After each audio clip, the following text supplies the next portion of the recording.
योगभिर्ध्यानगम्यम् वन्दे विष्णु भवभयहरम् सर्वलौकैकनाथम्।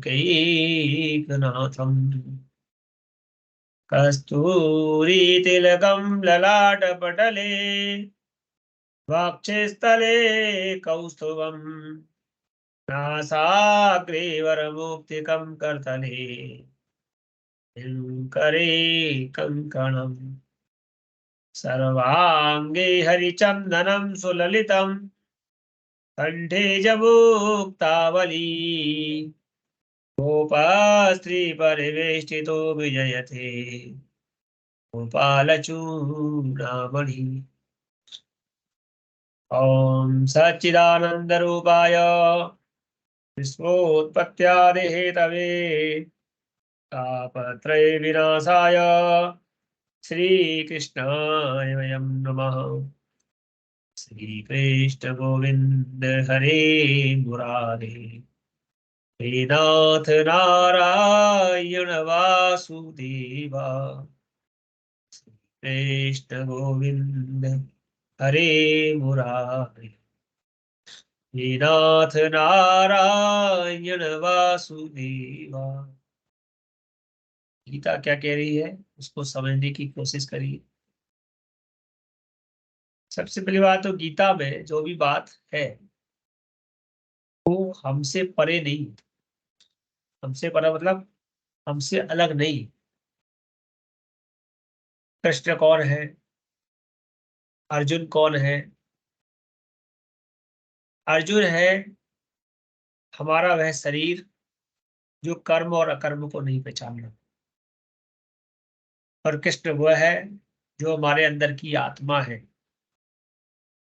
जो हमें बार बार अकर्म करने को रोकती है।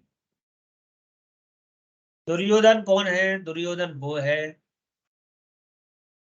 दुह मतलब दुख देने वाला धन। दुख देने वाला धन जब आता है तो पूरे वंश को नष्ट कर देता है। धृतराष्ट्र कौन है? धृत कहते हैं, धृत ये ललाट जो हमारा होता है, ये मस्तक जो होता है, इसको हम कहते हैं धृत। और धृति क्षमा बुद्धि। तो जब धृत जो है भ्रष्ट हो जाता है, अर्थात भ्रष्ट कब हो जाता है? अगर हम अपनी दोनों आंखें बंद कर लें, हमारा जो ललाट है उसके नीचे दोनों आंखें हैं, नेत्र हैं, और इनको हम बंद कर लें तो हमें कुछ दिखेगा?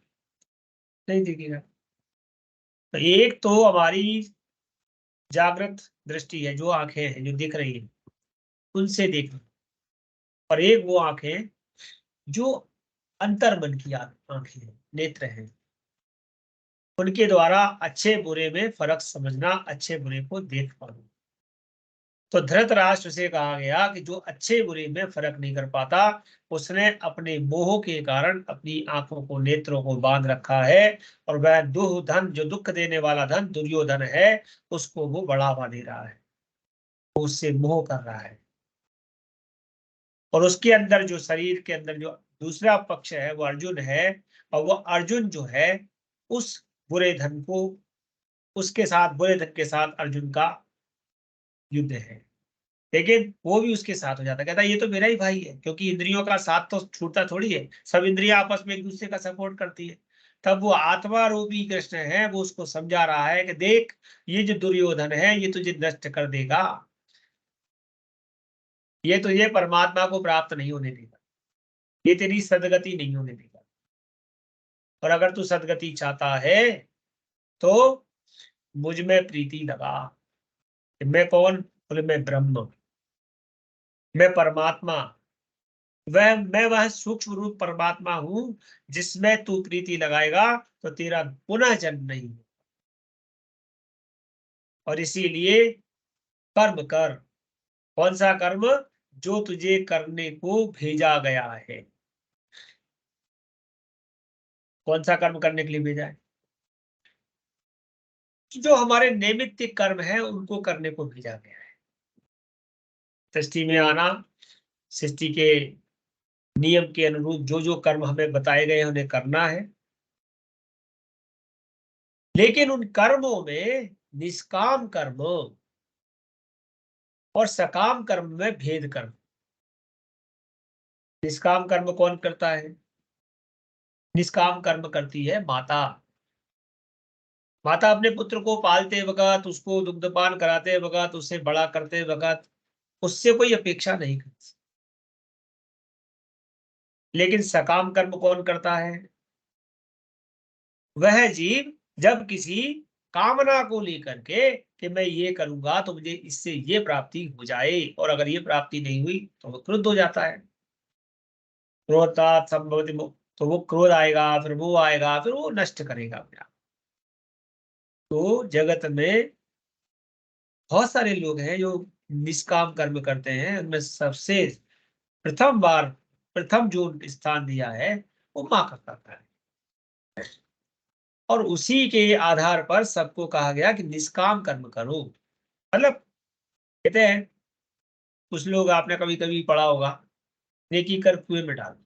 आप अपना कर्म करो, और इसी लिखा कर्मण्डे बाध्यकार अस्ते माँ भले सुकदाचर। कर्म करो, फल की अपेक्षा मत। तो यहाँ पर पिछले 5 अध्याय में हमारे साथ यही बात हुई है, और इन सब बातों को समझने के बाद, सकर्म और अकर्म इसको समझने के बाद, भगवान आज 6वें अध्याय में उसको बताने जा रहे हैं। कह रहे हैं मेरा भक्त मुझको सब यज्ञ और तपों को भोगने वाला, संपूर्ण लोकों के ईश्वरों का ईश्वर तथा संपूर्ण भूत प्राणियों का जो हृदय है, हृदय मतलब भला चाहने वाला, स्वार्थ रहित, दयालु, प्रेमी, ऐसा तत्व से जानकर शांति को प्राप्त होता है। जो मेरा भक्त स्वार्थ रहित, दयालु और प्रेमी होता है वो शांति को प्राप्त होता है। अतः 6वां अध्याय, 6वें अध्याय में प्रवेश करते हैं। श्री भगवान उवाचो, भगवान क्या कह रहे हैं? अनाश्रितः कर्म फलम कार्यम कर्म करोति यः स सन्यासी च योगी च न निरग्निर्न चाक्रियः। श्री भगवान बोले, जो पुरुष कर्म फल का आश्रय न लेकर करने योग्य कर्म करता है वह सन्यासी तथा योगी है।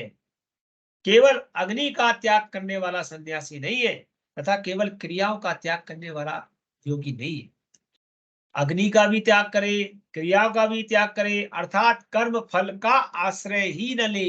अर्थात कि मैंने ये कर्म किया है तो इसका मुझे फल प्राप्त होगा, ऐसा न सोचने वाला ही सन्यासी तथा योगी है। यम संन्यासमिति प्राहुर्योगम तम विद्धि पांडव न य संन्यस्त संकल्पो योगी भवति कश्चन। हे अर्जुन, जिसको सन्यास ऐसा कहते हैं उसी को तुम योग जानो, क्योंकि संकल्पों का त्याग न करने वाला कोई भी पुरुष योगी नहीं हो सकता। अर्जुन ने पूछा योग क्या है, तो भगवान ने कहा सबसे पहले तो संकल्पों का त्याग करो, कि मैंने ये संकल्प किया तो मुझे इससे ये मिलना है, केवल पर ब्रह्म मिलना चाहिए, बस ये एक संकल्प करना। अगर आप संकल्प रखोगे अपने साथ तो फिर आप योगी नहीं हो सकते। इसलिए संकल्पों का त्याग करने वाला कोई भी पुरुष। अब आरुरुक्षयोर्मुनेर योगम कर्म कारणमुच्यते योगारूढ़स्य तस्यैव शमः कारणमुच्यते। योग में आरूढ़ होने की इच्छा वाले मननशील पुरुष के लिए योग की प्राप्ति में निष्काम भाव से कर्म करना ही हेतु कहा गया है। मतलब जो योग को प्राप्त करना चाहते हैं, आरूढ़ मतलब योग में बैठना, आरूढ़ माने बैठना, योग की समाधि में बैठना,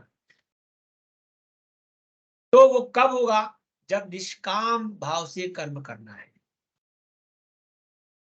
उस योगारूढ़ पुरुष को जो सर्व संकल्पों का अभाव है, कोई संकल्प उसके मन में नहीं, वही कल्याण के हेतु कहा जाता है। यदा हीनेन्द्रियार्थेषु न कर्म स्वजुनुश्चर्यते सर्व संकल्प संन्यासी योगारूढ़स्तदोच्यते। तो जिस काल में न तो इंद्रियों के भोगों में और न कर्मों में ही आसक्त होता है, उस काल में सर्व संकल्पों का त्यागी पुरुष योगारूढ़ हो जाता है। जब वो योग में बैठ गया, समाधि योग समाधि में चला गया, तब उसने इंद्रियों के भोगों को भी छोड़ दिया और कर्मों में भी जो आसक्त नहीं रहा। अब जिस ध्यान समाधि में है, ना वो नेत्र खोल रहा है, ना वो जल ले रहा है, ना मतलब अपने आप को उसने अपनी इंद्रियों को रोक लिया है धीरे धीरे। उस काल में सर्व संकल्पों का त्यागी पुरुष वह योगारूढ़ है, उसको कहेंगे कि वो योग में चला।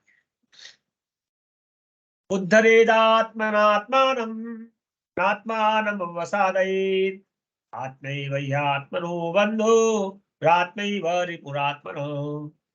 तो अपने द्वारा अपना संसार समुद्र से उद्धार करे, अपने द्वारा अपना संसार समुद्र से दूर करे अपने आप, क्योंकि ये संसार समुद्र क्या है, ये तो आपको घेर रहा है, ये माया है।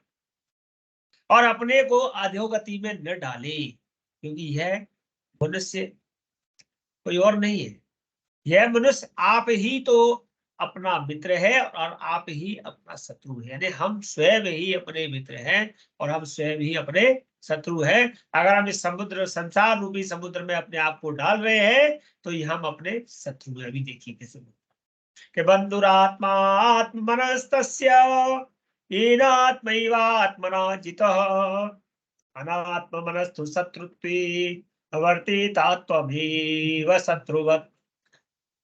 जिस जीवात्मा द्वारा मन और इंद्रियों सहित शरीर जीता हुआ है, इसने मन और इंद्रिय से शरीर पर जीत लिया है, उस जीवात्मा का तो वह आप ही मित्र है। जिसने अपनी मन को जीत लिया, इंद्रियों को जीत लिया, वो अपने जीवात्मा का मित्र है। लेकिन जिसके द्वारा मन तथा इंद्रियों सहित शरीर नहीं जीता गया, उसके लिए वह अपने आप में शत्रु है, शत्रु के सदृश शत्रुता में वर्तता है। क्यों? क्योंकि उसे अपनी इंद्रियों पे कंट्रोल नहीं, क्योंकि उसे अपने मन पर कंट्रोल नहीं।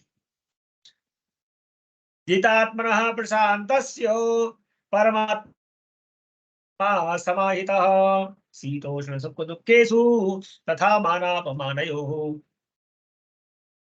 अब क्या कह रहे हैं कि शीतोष्ण सुख दुखेशु, सर्दी और गर्मी, सुख और दुख में, तथा मान अपमानयोः अर्थात मान और अपमान में, जिसके अंतःकरण की वृत्तियां भली भांति शांत है, ना उसे सर्दी का भान है, ना उसमें गर्मी का भान है, ना उसे सुख से कोई फर्क पड़ रहा है, ना उसे कोई दुख से फर्क पड़ रहा है। कोई उसका सम्मान कर रहा है तो उसे कोई फर्क नहीं पड़ता, कोई उसका अपमान करता है तो भी उसे फर्क नहीं पड़ता।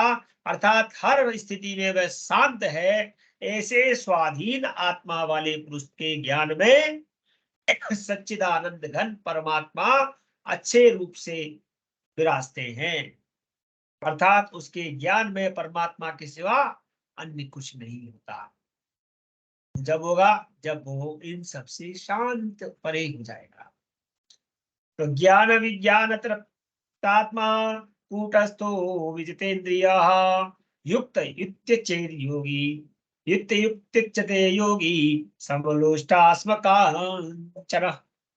जिसका अंतःकरण ज्ञान विज्ञान से तृप्त है, संपूर्ण ज्ञान विज्ञान उसने देख लिया, उससे तृप्त हो गया, जिसकी स्थिति विकार रहित है, संसार के विकारों में नहीं पड़ा हुआ, जिसकी इंद्रिया अपने आप में जीती हुई है, भली भांति जीती हुई, विजितेंद्रिय, और जिसके लिए मिट्टी पत्थर सुवर्ण सब समान है, वह योगी युक्त अर्थात भगवत प्राप्त है, ऐसे कहा जाता है। उसने भगवान को प्राप्त कर लिया है। सुहृन्मित्रार्युदासीन मध्यस्थ देश बंधुषु साधुष्वपि च पापेषु समबुद्धिर्विविष्यते। समबुद्धिर्विशिष्यते। सुहृत जो सच्चा मित्र, बैरी, उदासीन, मध्यस्थ, द्वेष और बंधुगणों में, धर्मात्माओं में और पापियों में भी समान भाव रखने वाला अत्यंत श्रेष्ठ है। सबको समान देखता है, अच्छों को भी, बुरों को भी। और योगी कैसा है? योगी युञ्जीत सतत्मा आत्मानं रहसे स्थितः एकाकी चित्तात्मा निराशीर परिग्रह। मन और इंद्रियों सहित शरीर को वश में रखने वाला, आशा रहित, संग्रह त्यागी, अकेला ही एकांत स्थान में स्थित होकर आत्मा को निरंतर परमात्मा में लगावे। अर्थात मन और इंद्रियों को वश में रखा है उसने, किसी से कोई आशा नहीं है, किसी प्रकार का कोई संग्रह नहीं कर रहा, अकेला एकांत स्थान में बैठा है और आत्मा और परमात्मा बस। ओम नमो भगवते वासुदेवाय, इसके अलावा उसे कुछ और नहीं दिखता है। शुचौ देशे प्रतिष्ठाप्य स्थिरमासन महात्मनो नात्युच्चतम नादिनीचम शैलाजिन कुशोत्तरम। कैसा आसन बताया? जब वो बैठा है तो उसका आसन कैसा? शुचौ देशे प्रतिष्ठाप्य, शुद्ध भूमि में जिसके ऊपर प्रतिष्ठाप्य, शुद्ध भूमि पर कुछ बिछाया है। क्या बिछाया? कुशा, मृगछाला और वस्त्र बिछे हैं, और जो ना बहुत ऊंचे हैं और ना बहुत नीचे हैं। ऐसे अपने आसन को स्थिर स्थापन करके, अब आजकल जो कोई वो करता है, योग करेगा, बहुत बड़ा सा ऊंचा सा आसन लगवाएगा, दिखे कि भाई मैं योग कर रहा हूं। लेकिन यहाँ क्या कहा कि शुद्ध भूमि पर कुशा बिछाई, वृक्षाला बिछाई, वस्त्र बिछाया और उस पर बैठ गया, ना ऊंचा ना नीचा, समान स्थान पर वो बैठ गया और एकांत में बैठ गया। अब आप आजकल के लोगों को देखते होंगे, हम साहब वो योगी है साहब, और कैसे है योगी कि वही मंच भी लगाया और हजारों लोगों ने देखे, तो पता चले लोगों को कि मैं योगी हूँ। लेकिन यहाँ पर ये बात कही है, योगी किसी को दिखाएगा नहीं, वो सबसे दूर रहेगा, वो विरक्त रहेगा। तैत्रेयाग्रं मनः कृत्वा यत चित्तेन्द्रियक्रियः उपविश्यासने युञ्ज्यात् योगात्मविशुद्धये। उस आसन पर बैठकर चित्त और इंद्रियों की क्रियाओं को वश में रखते हुए मन को एकाग्र करके अंतःकरण की शुद्धि के लिए योग का अभ्यास करें। कैसे करना है योग? आसन लगाइए, उस पर बैठिए, मन इंद्रियों को, चित्त को वश में रखने की कोशिश करिए, और योग का अभ्यास कैसे करना है इसे उन्होंने कहा भगवान कृष्ण ने कि कैसे करोगे कि समम काय शिरो ग्रीवम धारयन्न चलम स्थिरः संप्रेक्ष्य नासिकाग्रम स्वम दिशश्चानवलोकयन्। काया मतलब ये हमारा शरीर ऐसे सीधा करना है, सिर सीधा, सिर गले को समान, यानी सिर गला सब हमारा एकदम ऐसे सीधे बैठ। अचल धारण करेंगे, अचल धारण मतलब बार बार हिलना नहीं है, कहीं कोई खुजा रहे हैं, कहीं कुछ कर रहे हैं, कहीं इधर झुक रहे हैं उधर झुक रहे हैं, कुछ नहीं, बिल्कुल सीधी काया, सीधा सिर, सीधा गला और अचल, बहुत देर तक स्थिर अचल, और अपनी नासिका के अग्रभाग पर दृष्टि जमा कर, यानी हमारी जो दोनों आंखें हैं वो केवल इस नासिका के अग्रभाग को देखें। संप्रेक्ष्य नासिकाग्रम स्वम, अपनी, ऐसा नहीं दूसरे की देखे, अपनी नासिका के अग्रभाग पर दृष्टि जमा कर, और अन्य दिशाओं को न देखता हुआ, कहीं और नहीं देखना है उसे। दिशश्चानवलोकयन्, ये योग करने की रीति भगवान ने इसमें कही अर्जुन से कि प्रशांतात्मा विगत वीर ब्रह्मचार्य वृते स्थितः मनः संयम्य मच्चित्तो युक्त आसीत मत्परः।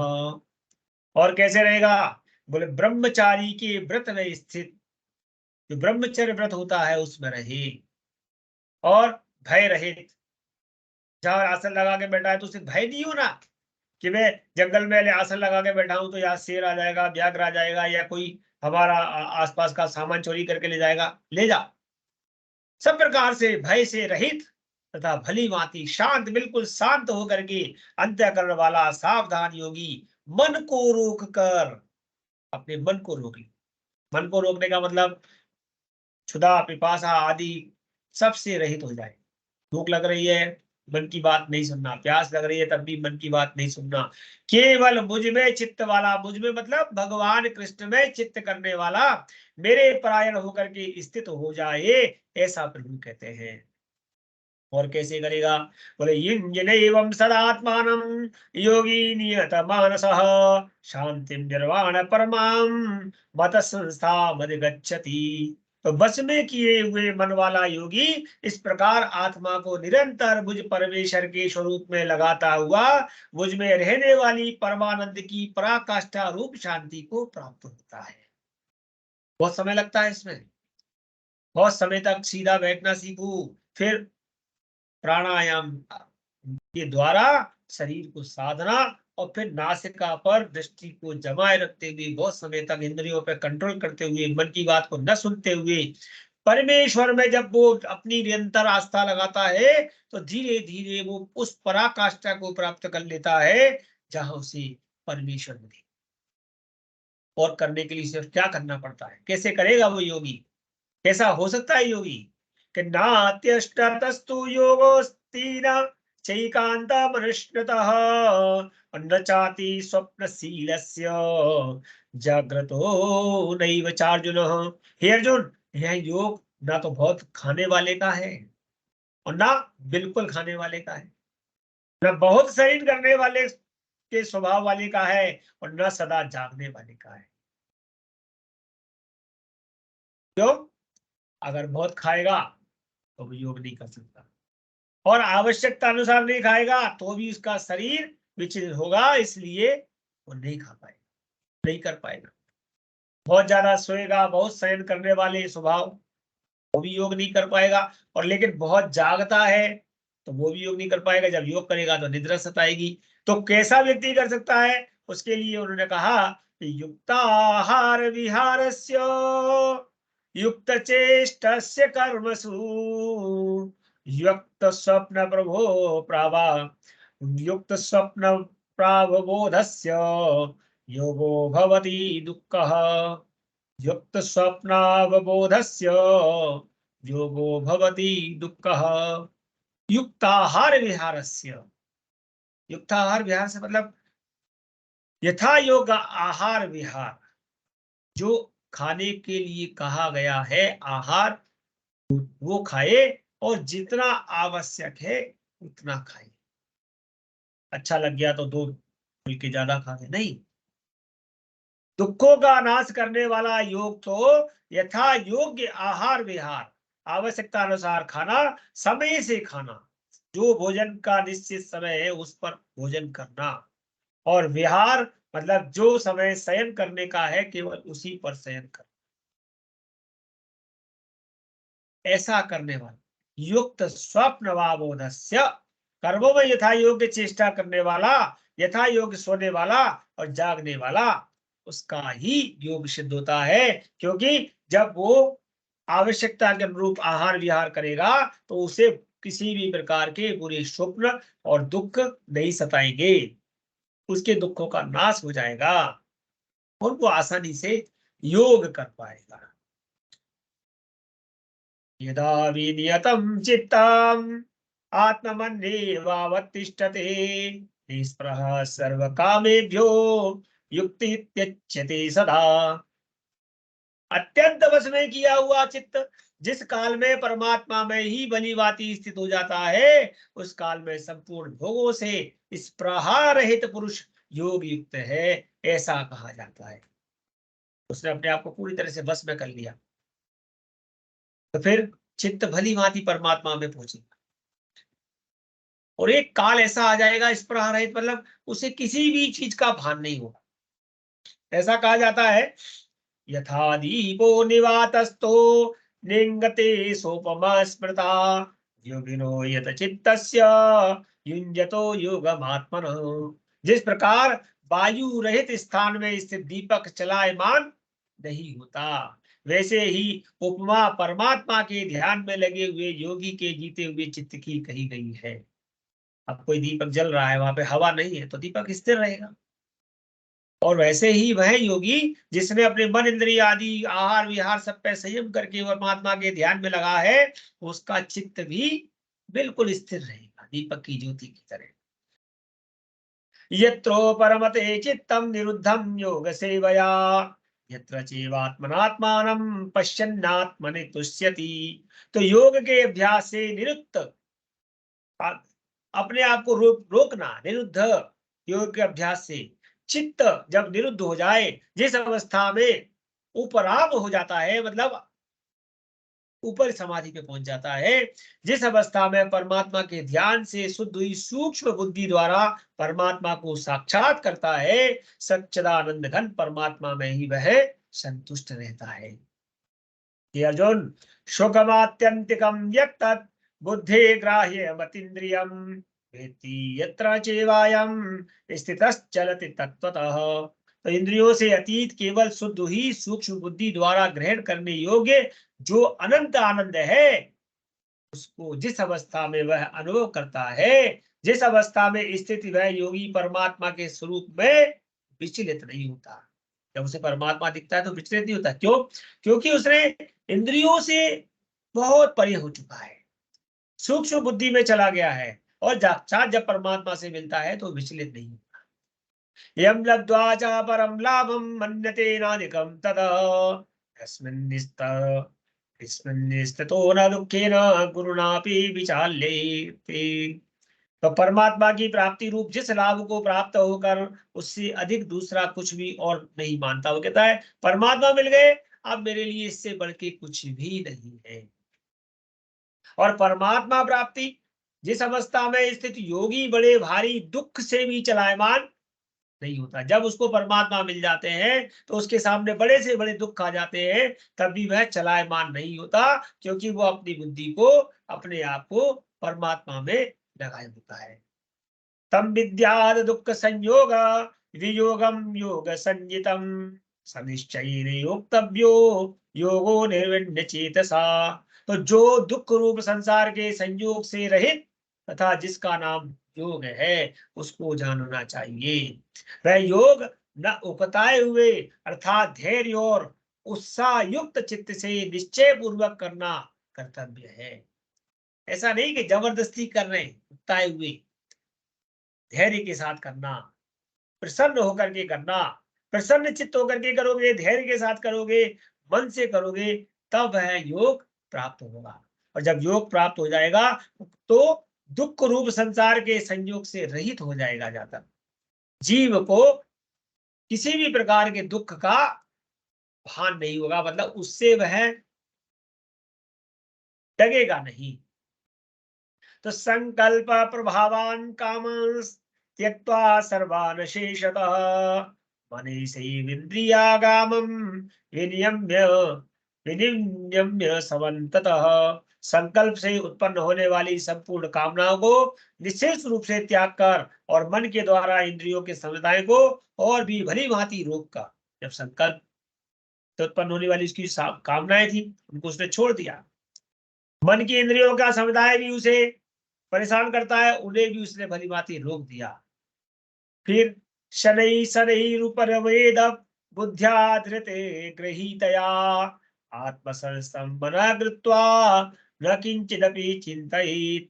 धीरे धीरे क्रम से अभ्यास करता हुआ उपरति को प्राप्त तथा धैर्य युक्त बुद्धि के द्वारा मन को परमात्मा में स्थित करके परमात्मा के सिवा और कुछ भी न हो ऐसा चिंतन, कुछ भी चिंतन न करे, केवल ये चिंतन करे कि परमात्मा के सिवा और कुछ भी नहीं है। यतो यतो निश्चरति मनसश्चंचल स्थिरम ततस्ततो नियम्येतत् आत्मन्नेव वशं नयेत्। तो यह स्थिर न रहने वाला और चंचल मन जिस शाब्दादि विषय के निमित्त से संसार में विचरता है, उस विषय से रोककर यानी हटाकर उसे बार बार परमात्मा में निरुद्ध करे। तो हमें देखना पड़ेगा कि हमारा मन, जो चंचल मन है, वो किन किन शब्दों की तरफ जा रहा है, किन विषयों की तरफ भटक रहा है, कैसी कौन सी ऐसी चीज है जो उसे परेशान करती है, उस सब से उसे रोकना है, उस सब से उसे हटाना है। अगर मीठा ज्यादा अच्छा लगता है तो उसे त्यागना है, अगर नमक ज्यादा अच्छा लगता है तो उसे त्यागना है, जो ज्यादा अच्छा लगता है उसे धीरे धीरे छोड़ना। विषयों से जैसे जैसे मन हटेगा बार और उसे हटा करके बार बार परमात्मा में ही निरुद्ध करना है, लगाना है। ऐसा भगवान कृष्ण कहते हैं, हे अर्जुन, कि प्रशांत मन संयेनम योगिनम सुखमुत्तमम उपैति शांत रजसम ब्रह्मभूतम कल्मषम। क्योंकि जिसका मन भली प्रकार शांत हो जाता है, शांत मन हो जाता है, जो पाप से रहित है, और जिसका रजोगुण भी शांत हो जाता है, ऐसे इस सच्चिदानंद घन ब्रह्म के साथ एक ही भाव हुए योगी को उत्तम आनंद प्राप्त होता है। अब रजोगुण कहा गया है, रजोगुण मतलब राजसी वृत्ति से रहना। तो उन्होंने कहा रजोगुण पर शांत, राजसी वृत्ति को धीरे धीरे छोड़ना। बड़े बड़े राजा हुए, राजा ऋषभ थे, ऋषभ देव, उन्होंने राज किया। उनका एक जो जैसा कहा गया प्रभु ने कि कर्म के समय तक कर्म करना, उन्हें राज्य किया। उसके बाद अपने पुत्र भरत को राज्य दे करके वो आगे चले गए। कहाँ चले गए? उन्होंने अपने रजोगुण की वृत्ति को छोड़ दिया और परमात्मा के ध्यान के लिए साधना के लिए चले। राजा भरत ने भी राज किया और फिर वो भी परमात्मा के ध्यान के लिए चले गए।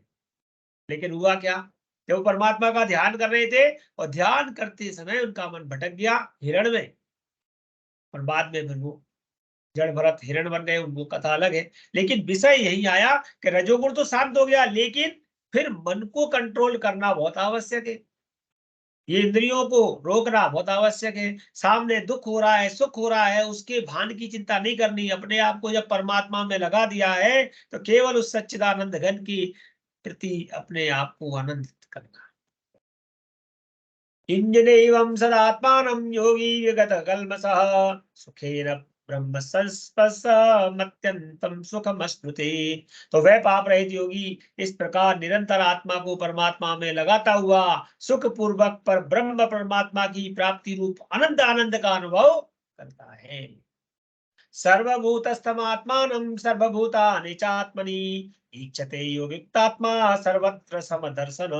तो सर्वव्यापी अनंत चेतन में भी एक ही भाव में स्थित रूप योग से युक्त आत्मा वाला तथा सब में समभाव से देखने वाला योगी आत्मा को संपूर्ण भूतों में स्थित और संपूर्ण भूतों को आत्मा में कल्पित दिखता है। यह बात समझते भाई, जो सर्वव्यापी अनंत चेतन अर्थात परमात्मा है, उसमें वो एक ही भाव हो जाता है, आत्मा परमात्मा एक हो जाता है। और जब आत्मा परमात्मा एक हो जाता है तो समस्त भूतों में, मतलब जितने भी हमारे प्राणी मात्र शरीर है, सब में केवल उस आत्मा परमात्मा को ही दिखता है। भगवान कहते हैं जो सब में यो माम पश्यति सर्वत्र सर्वं च मयि पश्यति तस्याहं न प्रणश्यामि स च मे न प्रणश्यति। तो जो पुरुष संपूर्ण भूतों में अर्थात सभी जीवों में सबके आत्म रूप में मुझ वासुदेव को ही व्यापक रूप से देखता है और संपूर्ण भूतों को मुझ वासुदेव के अंतर्गत देखता है, उसके लिए मैं अदृश्य नहीं होता और वह मेरे लिए अदृश्य नहीं होता, क्योंकि सब में तस्याम न प्रणश्यामि स च मे न प्रणश्यति। ना तो वो मुझे छोड़ सकते ना मैं उनको छोड़ सकता। क्या कहते हैं प्रभु? कि सर्वभूत स्थितम यो माम भजत्येकत्वावस्थिता सर्वथा वर्तमानोपि संयोगी मयि वर्तते। तो जो पुरुष एक ही भाव आत्मा परमात्मा में स्थित होकर संपूर्ण भूतों में आत्म रूप से स्थित मुझ सच्चिदानंद घन वासुदेव को भजता है, वह योगी सब प्रकार से सब कुछ करता हुआ भी मुझ में ही रहता है, मुझ में ही लीन रहता है। आत्मरूपं मन्येन सर्वत्र समं पश्यति अर्जुन सुखम वा यदि वा दुखम संयोगी परमो मतः। हे अर्जुन, जो योगी अपनी भांति स्वयं के समान संपूर्ण भूतों में सम देखता है, जैसा मैं हूं वैसे ही सब है, सुख को अथवा दुख को भी सब में सम देखता है, वह योगी परम श्रेष्ठ माना गया है।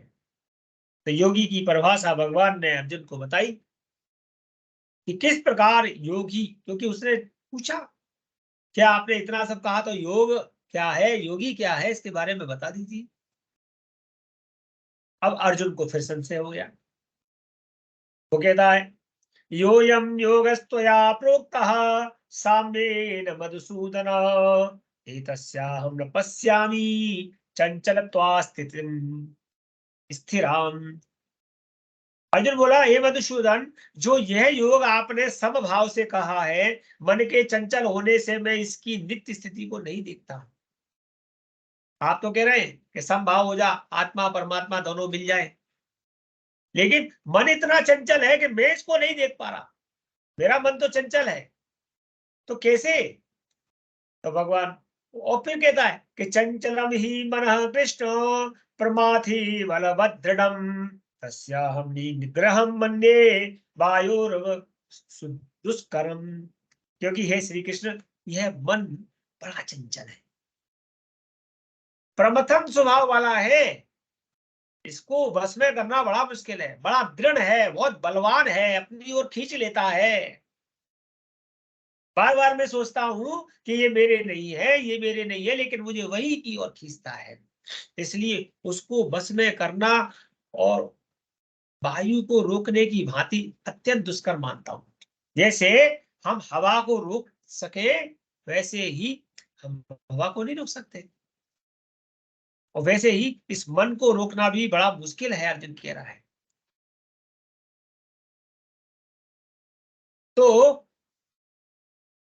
भगवान कहने लगे, श्री भगवान उवाचो असंशयं महाबाहो मनो दुर्निग्रहं चलम अभ्यासेन तो कौन्तेय वैराग्येण च गृह्यते। बोले इसको रोकने का एक ही तरीका है। भगवान कह रहे हैं हे महाबाहो, निसंदेह मन चंचल है, कठिनता से वश में होने वाला है, परंतु हे कुंती पुत्र जन, इसको साधने का तरीका है अभ्यास। यह अभ्यास और वैराग्य से वश में होता है। उसके लिए अभ्यास करना पड़ेगा, थोड़ा थोड़ा करके छोड़िए, थोड़ा थोड़ा करके उससे दूर हटिए, एकदम तो नहीं हट सकते।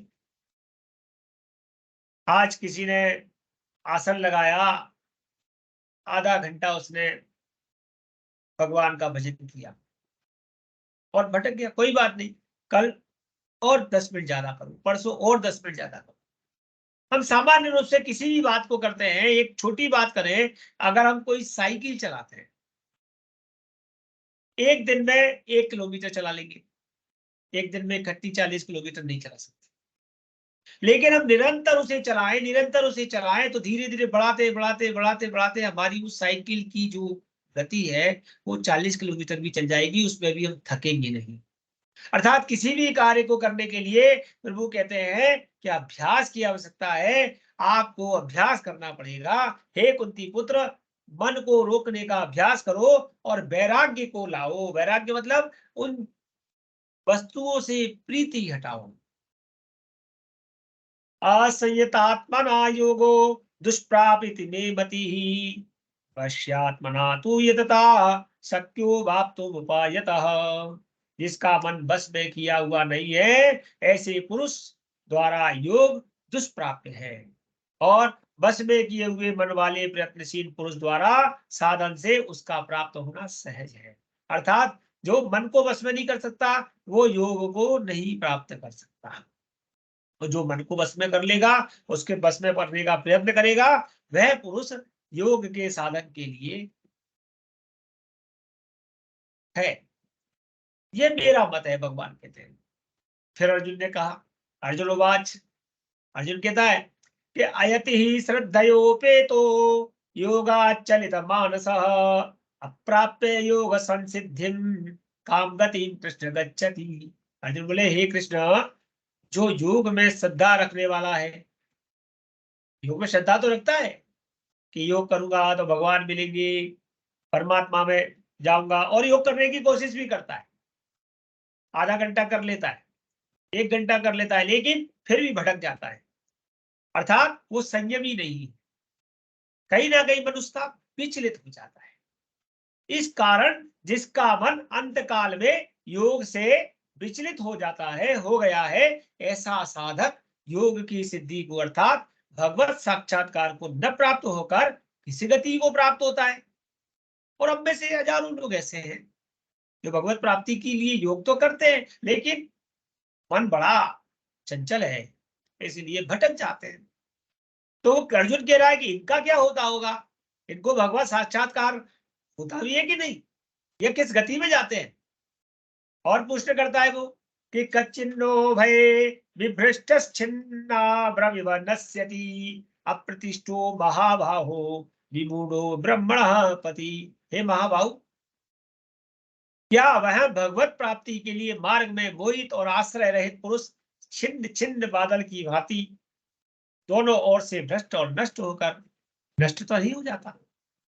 भाई जब उसने योग का आश्रय नहीं ले पाया और वो मन की तरफ भटका, लेकिन योग करने की कोशिश तो की भगवत प्राप्ति के मार्ग में, लेकिन वो मोहित हो गया, छिन्न भिन्न हो गया, भ्रष्ट हो गया, तो क्या वो नष्ट तो नहीं हो जाता। और संशय है मेरे मन में, बोले क्या है कि एतन वे संशयम कृष्ण क्षेत्रुर्महर्ष शेषतः त्वन्दयः संशयस्यात् तस्य क्षेत्तानायुपपद्यते। हे श्री कृष्ण, मेरे इस संशय को संपूर्ण रूप से छेदन करने के लिए आप ही योग्य हैं, आप ही बता सकते हैं कि उसका क्या होगा, क्योंकि आपके सिवा दूसरा इस संशय को छेदन करने वाला मिलना संभव नहीं। अब भगवान कह रहे हैं, श्री भगवान उवाचो पार्थ नैवेह नामुत्र विनाशस्तस्य विद्यते नैह कल्याणकृत कश्चित् दुर्गतिं तात गच्छति। भगवान बोले, हे पार्थ, उस पुरुष का ना तो इस लोक में नाश होता है और ना परलोक में ही नाश नहीं होता उसका, क्योंकि उसने प्रयत्न किया है। तो बोले, हे प्यारे सुन, आत्मोद्धार के लिए अर्थात भगवत प्राप्ति के लिए कर्म करने वाला कोई भी मनुष्य दुर्गति को प्राप्त नहीं होता। वो बात अलग है कि वो पूर्ण रूप से नहीं कर पाया, लेकिन उसने जो किया है वो उसके साथ जाने वाला है। तो प्राप्य पुण्य कृतां लोका नुषित्वा शाश्वती समा शुचीनां श्रीमतां गेहे योग भ्रष्टो विजायते। तो जो योग से भ्रष्ट पुरुष है, पुण्यवानों के लोगों को अर्थात स्वर्ग आदि उत्तम लोगों को प्राप्त होकर, देखिए योग से भ्रष्ट हुआ, योग तो किया था उसने, लेकिन उसके जो पुण्य है उसके कारण वो स्वर्ग आदि लोगों को तो गया, उनमें बहुत वर्षों तक निवास करके, तो उसने पुण्य किए थे उनके कारण स्वर्ग आदि में निवास करके फिर शुद्ध आचरण वाले श्रीमान पुरुषों के घर में जन्म ले लेता है, अर्थात उसका फिर से जन्म हो जाता है। तो बोले अथवा योगिनामेव कुले भवति धीमताम एतद्धि दुर्लभतरम लोके जन्म यदि दृशम। अथवा वैराग्यवान पुरुष, वैराग्य ले लिया था उसने, उन लोगों में न जाकर, अब देखिए जिसने पुण्य किया वो कहा चला गया स्वर्ग में, और जो वैराग्यवान हो गया नहीं था, वैराग्यवान हो गया, उसने क्या किया, तो वो चला गया ज्ञानवान योगियों के कुल में। तो जिसने वैराग्य लिया लेकिन पूरी तरह से मन को नहीं संभाल पाया, लेकिन जो उसका वैराग्य पुण्य था उसके कारण वो योगियों के कुल में जन्म ले लेता है।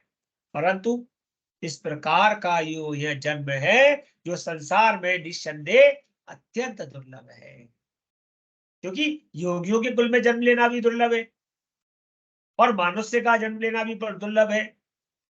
कि तत्र तम बुद्धि संयोगम लभते पौर्वदेहकम यतति च ततो भूया संसिद्धो पुरनंदन।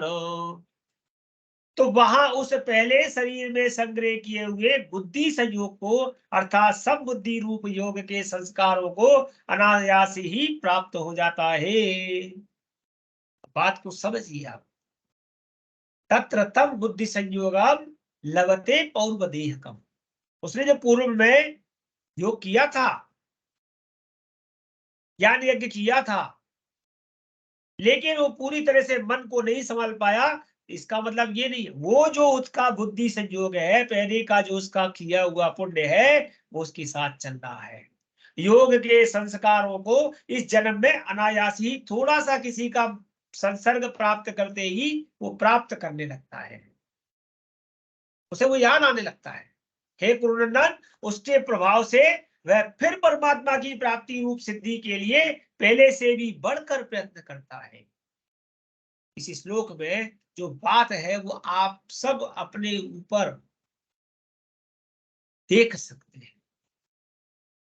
कभी आपने सोचा कि आप ऐसे भगवत कार्य के लिए लगेंगे?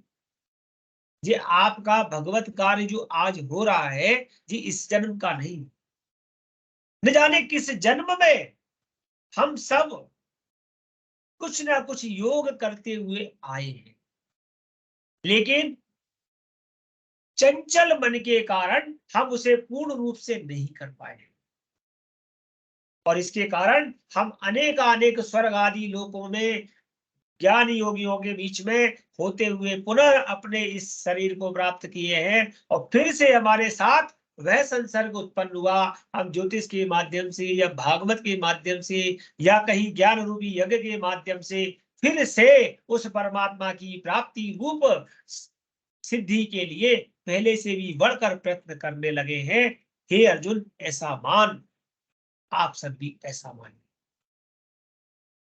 क्यों कि पूर्वाभ्यासेन तैनैव ह्रियते ह्यवसोऽपि सः जिज्ञासासुरपि योगस्य शब्द ब्रह्माति वर्तते। वह श्रीमानों के घर में लेने वाला, जन्म लेने वाला, मतलब कहीं जन्म लेने वाला जो व्यक्ति है, जीव है, योग भ्रष्ट पराधीन हुआ भी उस पहले के अभ्यास से ही निसंदेह भगवान की ओर आकर्षित हो जाता है। अब क्यों आकर्षित हुए सोचो, क्योंकि कहीं पूर्व अभ्यास है आपका। पूर्वाभ्यासेन तेनैव, पूर्वाभ्यासेन तेनैव, उसी के कारण। तथा सम बुद्धि रूप योग का जिज्ञासु भी वेद में कहे हुए सकाम कर्मों के फल को उल्लंघन कर जाता है। फिर भगवान कह रहे हैं और कैसे आया, उसका उद्धार कैसे हो रहा होगा? तो बोले प्रयत्नाद्यत्मानस्तु योगी संशुद्ध किल्बिषः अनेक जन्म संसिद्धिस् ततो याति पराम गतिम। परंतु यत्न पूर्वक अभ्यास करने वाला योगी तो पिछले अनेक जन्मों के संस्कार बल से इसी जन्म में संसिद्ध होकर संपूर्ण पापों से रहित होकर फिर तत्काल परम गति को प्राप्त करता है।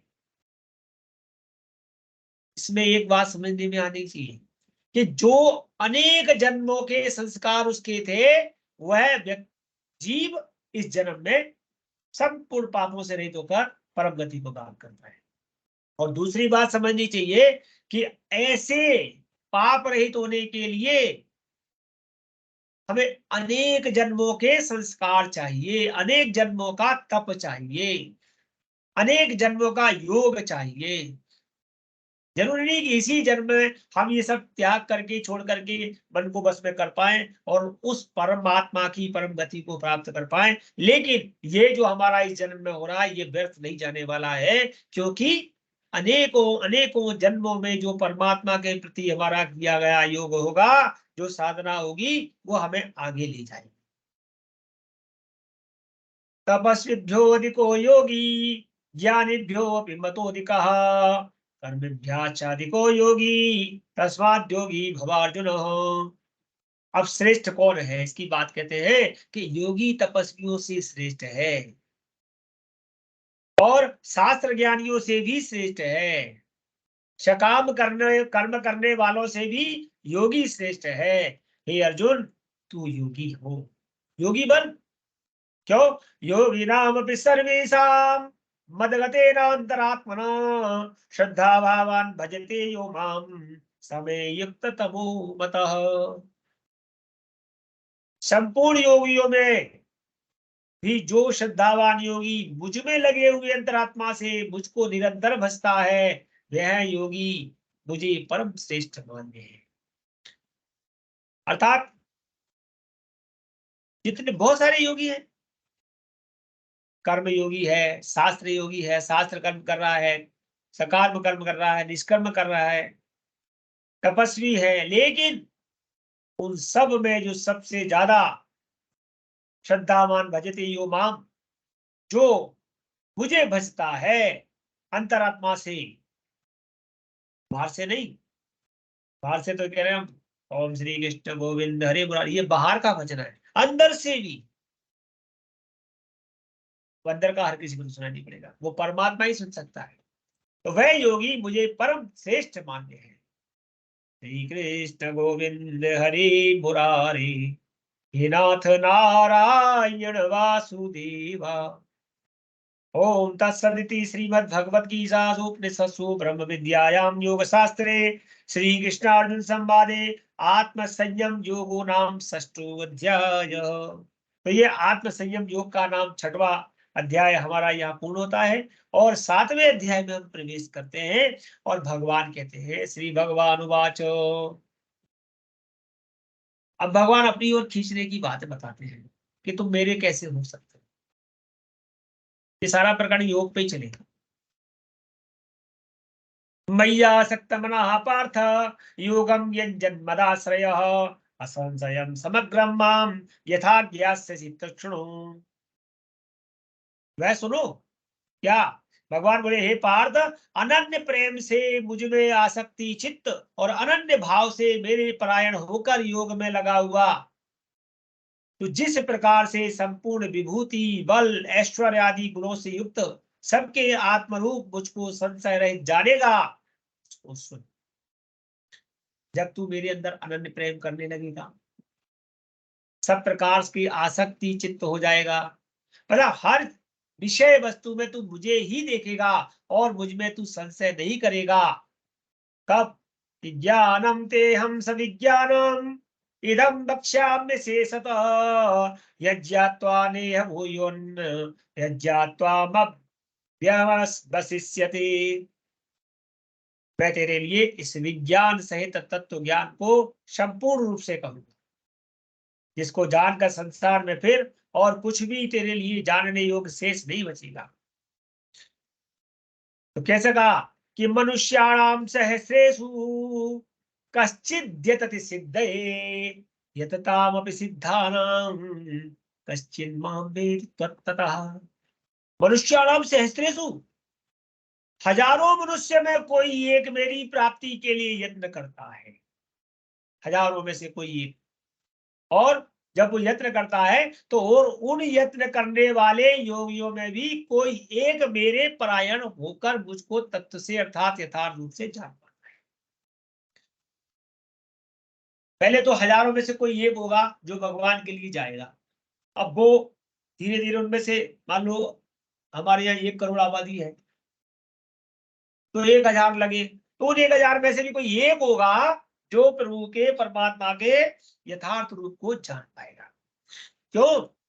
वो मेरा पो नलो वायु खम मनो बुद्धिरेव च अहंकार मे भिन्ना प्रकृतिरष्टधा अपरेयमितस्तन्यां प्रकृतिं विद्धि मे परां जीवभूतां महाबाहो येदं धार्यति जगत।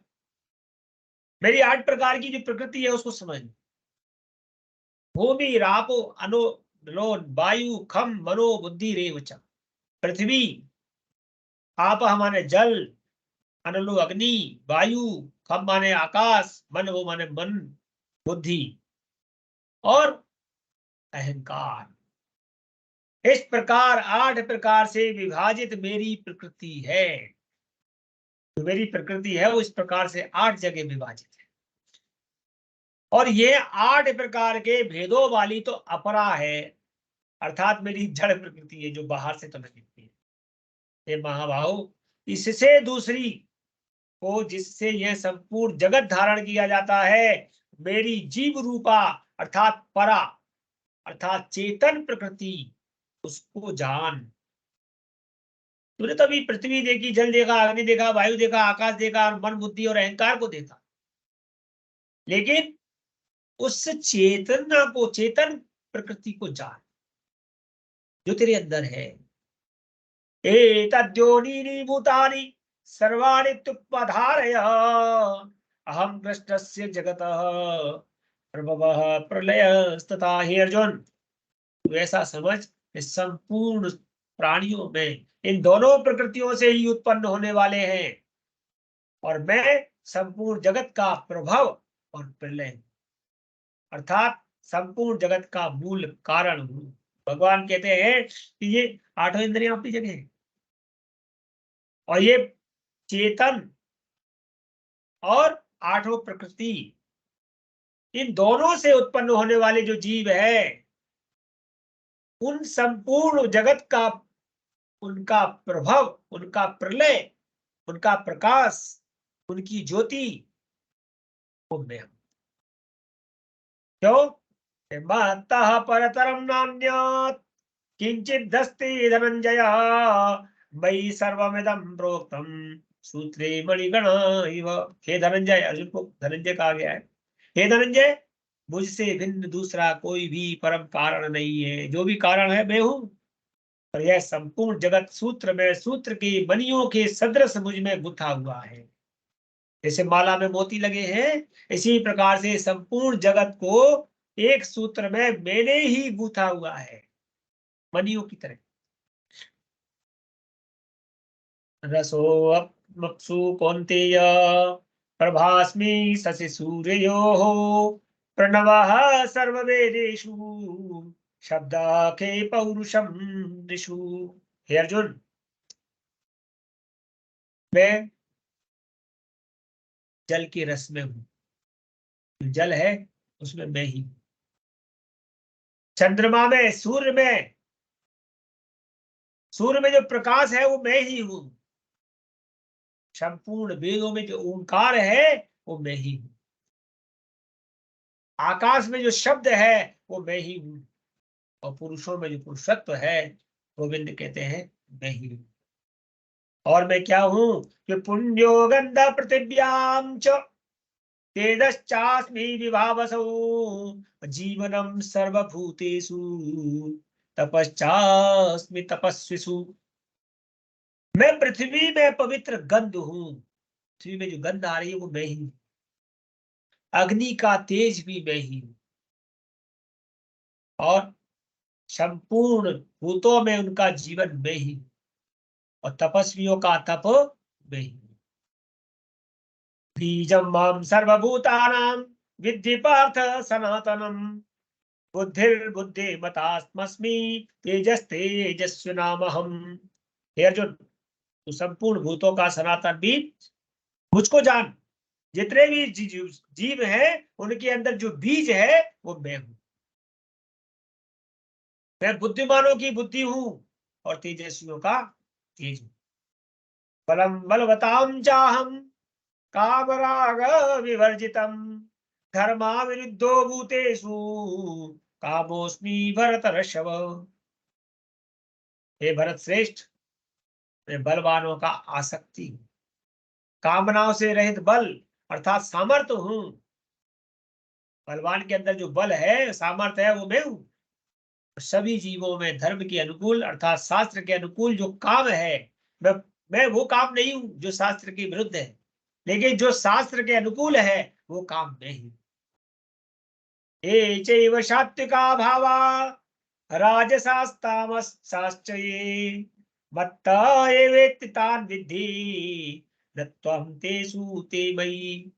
और भी जो सत्वगुण से उत्पन्न होने वाले भाव हैं, हमारे तीन, सत रज तम, तो बोले सतगुण से उत्पन्न होने वाले जो भाव हैं, और जो रजोगुण से और जो तमोगुण से होने वाले भाव हैं, उन सबको तुम मुझसे ही होना वाला जान, क्योंकि उनमें से ही होंगे ऐसा जानना। परंतु वास्तव में उनमें और वे मुझ में नहीं है। मैं तो उनमें हूं, लेकिन वो मुझ में नहीं है। मुझ में तम नहीं है, मुझ में सत नहीं है, मुझ में रज नहीं है, क्योंकि मैं तो परम गुणमयीर्भावैरिवि सर्वमिदं जगत् मोहितं नाभिजानाति मामेभ्य परमव्ययम्। गुणों के कार्य रूप सात्विक, राजसी और तामसी, इन तीनों प्रकार के भावों से यह सारा संसार प्राणी समुदाय मोहित हो रहा है। इसलिए इन तीनों गुणों से परे मुझ अविनाशी को नहीं जाना जा सकता, क्योंकि ये संसार है, ये सत रज तम ये इन तीनों से ही प्राणी को, समुदाय को अपनी ओर खींचता है। और इससे परे होकर के, इससे हट करके पहले इसमें जाएगा जी, इससे हट करके वो मुझे नहीं जान सकता। इसलिए मुझे अविनाशी को जानने के लिए पहले उसे इसमें जाना।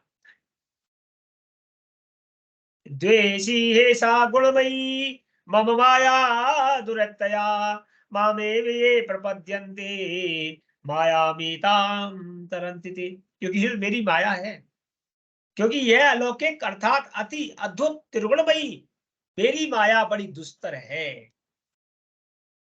भाई, किसी को प्राप्त करना है तो आपको वो माया को पार करके जाना पड़ेगा, सत रज तम को भेदते हुए जाना पड़ेगा परमात्मा के पास। और परमात्मा ने वो तीनों मायाएं छोड़ रखी। परंतु जो पुरुष केवल मुझको ही निरंतर भजते हैं, वे इस माया को उल्लंघन कर जाते हैं, अर्थात संसार से तर जाते हैं। तो इस माया का पार पाने के लिए क्या करना? बोले हे अर्जुन, केवल मेरा ही भजन कर। नमाम दुष्कृतनो मूढ़ा प्रपद्यन्ते नराधमाः माया प्रतः ज्ञान आसुरम भावमाश्रिताः। तो माया के द्वारा जिसका ज्ञान हरा जा चुका है, माया ने जिसको अपनी वशीभूत कर लिया है, ऐसे आसुर स्वभाव को धारण किए हुए, आसुर कहते राक्षसी प्रवृत्ति के स्वभाव को धारण किए हुए मनुष्यों में नीच दूषित कर्म करने वाला मूढ़ लोग मुझको नहीं भजते। जो माया में फंस जाते हैं वो मेरा भजन नहीं करते। और वो कैसे होते हैं, कौन होते हैं, और मेरे को भजने वाले कितने हैं? भगवान कहते हैं कि चतुर्विधा भजन्ते माम जना सुकृतोर्जुन आर्तो जिज्ञासु सरार्थार्थी ज्ञानी च भरतर्षभ। चतुर्विधा, चार प्रकार से भजन होता है मेरा। हे व्रतवंशियों में श्रेष्ठ अर्जुन, उत्तम कर्म करने वाले अर्थार्थी, जो अर्थ की प्राप्ति के लिए लगे हैं, आर्त, जो बड़े परेशान है, आर्त कहते हैं पीड़ित, और जिज्ञासु, जिनके मन में जिज्ञासा है पाने की कि ये सृष्टि कहां से चल रही है और ये क्या है, ये कहां से आ रहा है, ऐसे लोग।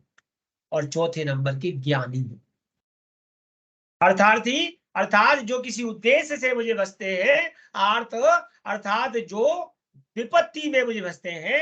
जिज्ञासु, जो किसी कामना की जिज्ञासा से मुझे बसते हैं। लेकिन ज्ञानी, ऐसे चार प्रकार के भक्तजन उसको बसते हैं। और उनमें तेषां ज्ञानी नित्युक्ता एक भक्तिर विशिष्यते प्रियो ही ज्ञानिनोत्यर्थम अहम सचा मे मम प्रिय। उनमें नित्य मुझ में एक ही भाव से स्थित अनन्य प्रेम मुक्ति वाला ज्ञानी भक्त अति उत्तम है, क्योंकि मुझको तत्व से जानने वाला ज्ञानी को मैं अत्यंत प्रिय हूं, और वह ज्ञानी मुझे अत्यंत प्रिय है। अरे अभाव में भजा तो क्या भजा, कहा गया है भगवान तीन प्रकार से मिलते हैं, भाव में, अभाव में और कुभाव में। शिशुपाल ने कुभाव में भजा, भगवान मिल गए, 100 बार भगवान का नाम लिया। सुदामा ने अभाव में भजा, और मीरा ने भाव में भजा। लेकिन भगवान कहते हैं जो ज्ञानी भाव से मुझे बसता है, मैं वो, वह मुझे प्रिय है, क्योंकि वो मुझ में प्रीति रखता है। वो तत्व को जानने वाला ज्ञानी, वो मुझे अत्यंत प्रिय है। उदाराः सर्व एवैते ज्ञानी त्वात्मेयं ते मे मतम् आस्थितः स युक्तात्मा मामेवानुत्तमां गतिम्। ये सभी उदार हैं, परंतु ज्ञानी तो साक्षात मेरा ही स्वरूप है। बाकी सब तो उदार है, किसी न किसी कारण से बज रहे, ऐसा मेरा मत है, भगवान कहते हैं। क्योंकि वह मदगत, मन बुद्धि वाला ज्ञानी भक्त अति उत्तम गति स्वरूप मुझ में ही अच्छी प्रकार से स्थित होता है, वह ज्ञानी। बहुनाम जन्मनामन्ते ज्ञानवान मां प्रपद्यते वासुदेवः सर्वमेति स महात्मा सुदुर्लभः। बहुत जन्मों की अंत के जन्म में तत्व ज्ञान को प्राप्त पुरुष सब कुछ वासुदेवी ही है, इस प्रकार मुझको भजता है, वह महात्मा अत्यंत दुर्लभ है। बात फिर कही उनने कि बहुत जन्म अर्थात न जाने कितने जन्मों में मुझे भजता हुआ मुझे प्राप्त करता है और उसे तत्व ज्ञान हो जाता है, और फिर वह केवल मुझे ही भजता है, वह महात्मा अत्यंत दुर्लभ है। तो हम सबको भी उस तक पहुंचने के लिए न जाने कितने जन्मों तक भजन करके तत्व ज्ञान गिना। कामस्तैस्तैर्हतज्ञानाः प्रपद्यन्ते यन्य देवताः तं तं नियममास्थाय प्रकृत्या नियताः स्वया। अब देखिए भगवान ने आपका संशय यहाँ पर दूर करना है कि कामस्तैस्तैर्हतज्ञानाः, उन उन भोगों की कामना द्वारा जिनका ज्ञान हरा जा चुका है कि मुझे ये चाहिए मुझे वो चाहिए, उन सबके लिए मैं क्या करता हूं, वे लोग अपने स्वभाव से प्रेरित होकर उस नियम को धारण करके अन्य देवताओं को भजते हैं अर्थात पूजते हैं। अब किसी को धन चाहिए तो किसको पूजेगा, लक्ष्मी जी। और किसी को बल चाहिए तो किसे पूजेगा, हनुमान जी को। किसी को संकट आएगा तो किसके पास जाएगा, शंकर जी के पास है। तो उन्होंने कहा उन उन भोगों की कामना जो जिसको चाहिए उससे संबंधित उसका ज्योतिषी पंडित जी उसको वो देवता बता देते हैं कि आज गुरुवार है ये देवता पकड़ लो, शनिवार है ये देवता पकड़ लो, मंगलवार को ये देवता पकड़ लो, क्योंकि तुम्हें ये इनके अकॉर्डिंग है। राहु खराब है तो आपका ये देवता है, और केतु खराब है तो ये देवता है, इनको पकड़ लो। तो अन्य अन्य देवताओं को भजते हैं अर्थात पूजते हैं, लेकिन भगवान क्या कह रहे हैं देखिए कि यो यो याम याम तनुम भक्तः, जो जिस जिसको श्रद्धयार्चिता चितुमिच्छति तस्य तस्याचलां श्रद्धां तामेव विदधाम्यहम्। जो सकाम भक्त जिस जिस देवता के स्वरूप को श्रद्धा से पूजना चाहता है उस भक्त की श्रद्धा को मैं उसी देवता के प्रति स्थिर कर देता हूं, तो उसी के द्वारा उसके काम करवा देता हूं। क्यों? क्योंकि वो मेरे पास ना आए। अगर तू शिव जी के पास प्रार्थना लेकर गया तो शिव जी को कहता हूँ भाई इसकी कामना पूरी कर दो। हनुमान जी के पास गया तो हनुमान जी आप इसकी कामना पूरा कर दो। कारण क्या है कि वहीं से तुम्हारी कामना पूर्ण हो जाए, तुम्हारी श्रद्धा बनी रहे। सतया श्रद्धया युक्तस्य तस्याराधनमयीयते लभते च ततः कामान् मय्येव तान् निहतान्। वह पुरुष उस श्रद्धा से युक्त होकर उस देवता का पूजन करता है और उस देवता से मेरे द्वारा ही विधान किए हुए उन इच्छित भोगों को निसंदेह प्राप्त करता है। अर्थात वो जो दे रहा है कौन, जो भी देवता जिसको आप भज रहे हो, वो कृष्ण कहते हैं वो मेरे द्वारा ही दे रहा है। अंतवत्तु फलम तेषाम तद्वत् तव तद्भवत्यल्पमेधसाम् देवान् देवयजो यान्ति मद्भक्ता यान्ति मामपि। परंतु उन अल्प बुद्धि वालों का वह फल नाशवान है। क्यों? केवल क्योंकि वो अभी वो तो जान ही नहीं पाए ना कि ये किसने दिया, वो तो ब्रह्म को नहीं जान पाए, इसीलिए उतना फल मिला, उतने फल के बाद वो नष्ट हो गया।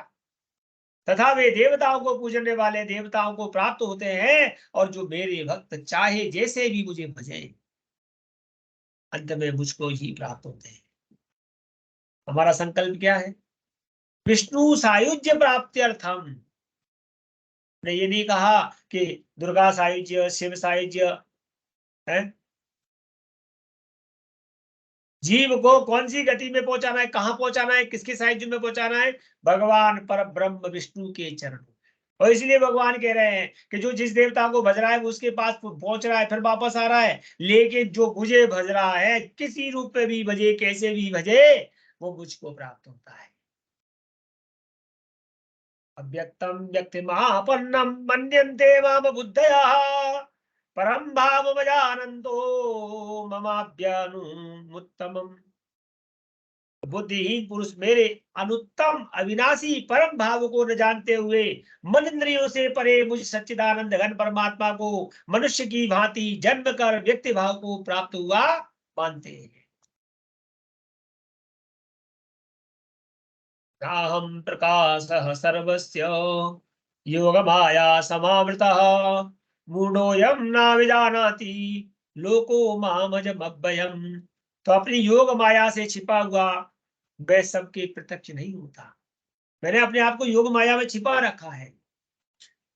योग माया कैसी कि सतरज तम रूपी योग माया छोड़ रखी है और अनेक उन्होंने भगवान के रूप छोड़ रखे हैं कि जाओ तुम इन योग मायाओं में लगे रहो। और इसीलिए यह ज्ञानी जन समुदाय मुझ में जन्म रहित अविनाशी परमेश्वर को जान नहीं पाता है, अर्थात मुझको जन्म नहीं मरने वाला समझता है। कहता है पहले तो ये राम के रूप में आए, कभी राम बन के कभी श्याम बन के भजन गाता रहता है। उसे नहीं मालूम ये पर ब्रह्म अजन्मा है। वेदाहम समतीतानि वर्तमानानि चार्जुन भविष्याणि च भूतानि माम तु वेद न कश्चन। हे अर्जुन, पूर्व में व्यतीत हुए, वर्तमान में स्थित तथा आगे होने वाले सब भूतों को मैं जानता हूं। जो हो चुका है वो भी मुझे मालूम है, जो अभी हो रहा है वो भी मुझे मालूम है, और आगे क्या होने वाला है वह भी मुझे। परंतु मुझको कोई भी श्रद्धा भक्ति रहित पुरुष नहीं जान पाता। जो मुझ में श्रद्धा नहीं रखता, जो मुझ में भक्ति नहीं रखता, वो मुझे जान नहीं पाता। इसलिए हे अर्जुन, मुझ में श्रद्धा और भक्ति ला। इच्छा द्वेष समुत्थेन द्वंद्व मोहेन भारत सर्वभूतानि सम्मोहम सर्गे यान्ति परन्तप। हे भरतवंशी अर्जुन, संसार में इच्छा और द्वेष से उत्पन्न सुख दुख आदि द्वंद्व रूप मोह से संपूर्ण प्राणी अत्यंत अज्ञता को प्राप्त हो रहे हैं। क्यों? क्योंकि उनकी इच्छाएं पूर्ण नहीं हो रही। संसार में उनकी इच्छाएं अनेक हो रही है और द्वेष उत्पन्न हो गया है एक दूसरे के प्रति। सुख दुख रूपी द्वंद्व में घिरे हुए हैं, मोह में पड़े हुए हैं। ऐसे संपूर्ण प्राणी इस अज्ञानता के कारण मुझे नहीं जान पा रहे। ईशान्त्वन्तगतं पापं जनानां पुण्यकर्मणां ते द्वन्द्वमोह निर्मुक्ता भजन्ति मां दृढ़व्रताः। परंतु निष्काम भाव से श्रेष्ठ कर्मों का आचरण करने वाले जिन पुरुषों का पाप नष्ट हो गया है, वे राग द्वेष जनित द्वंद्व रूप मोह से मुक्त दृढ़ निश्चयी भक्त मुझको सब प्रकार से भजते हैं। जिनमें जो निष्काम हो गए हैं, जो राग द्वेष से रहित हो गए हैं, जो मोह रूपी द्वंद्व से हट गए हैं, जरा मरण मोक्षाय मामाश्रित्य यतन्ति ते ब्रह्म तद्विदुः कृष्ण मध्यात्मम कर्म चाखिलम। जो मेरे शरण होकर जरा और मरण से छूटने के लिए यत्न करते हैं, वे पुरुष उस ब्रह्म को, संपूर्ण अध्यात्म को, संपूर्ण कर्म को जानते हैं।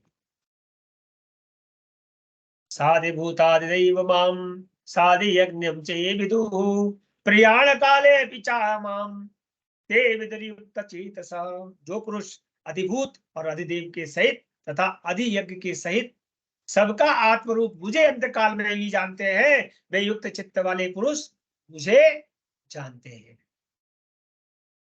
भगवान ने यहाँ पर तीन बातें कह दी हैं कि साधिभूत, जो पुरुष अधिभूत और अधिदेव और अधियज्ञ तीनों रूपों में मुझे जानते हैं। युक्त चित्त वाले पुरुष मुझे जो जानते हैं वो मुझे प्राप्त हो जाते हैं।